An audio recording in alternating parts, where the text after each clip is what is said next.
Peggy 18.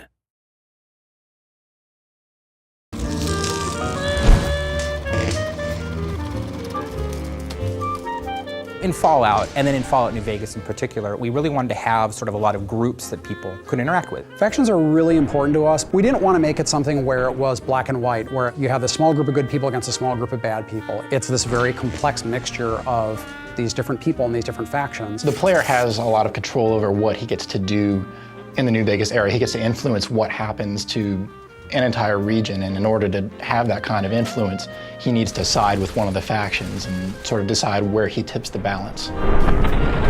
It's all about war, and that's what Fallouts have been about, is war, and so how we're really showing that is war between these factions. We want the player to sort of have that hesitation when they're like, where do I really stand with these organizations? Like, is it really the right thing to back X, Y, or Z? And even if I go off on my own, what does that mean for everyone who's living in the world of New Vegas?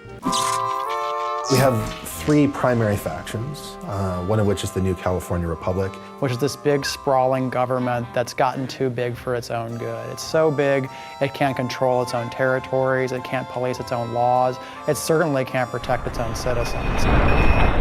On the other hand, approaching from the east, looking to lock horns with the New California Republic, is this huge army of slavers called Caesar's Legion. Which is this terrifying war band of slaves that has come from out of the Grand Canyon area that is just conquering everything in its path. NCR and Caesar's Legion are sort of stalemated at the Colorado River and at Hoover Dam. Hoover Dam is one of our signature locations in the game, and to be honest, it's what everyone is fighting over. It's still able to provide power for part of the region, which is its big draw. Of course, Mr. House is playing into it as well, because Mr. House doesn't want NCR to win, ultimately, because he doesn't want them to take control of the Strip. But that's not going to happen, because you're going to work for me. The general idea is that we have the three major factions, Mr. House, NCR, and Caesar's Legion, but then there are all these sub-factions like the Great Khans, the Powder Gangs, the Kings, the Boomers, the Followers of the Apocalypse, and the player can go to those groups and try to shift alliances. We want the player to experience those factions. We want them to know what politics are at stake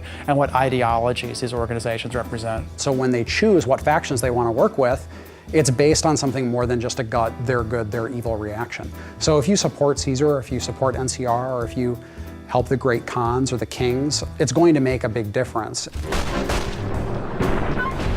You can decide, you know what, I don't think any of you are really particularly well suited to be running this place, so I'm gonna fix that. That's where you essentially are either the active champion of Vegas, or you basically just said, it's anarchy now.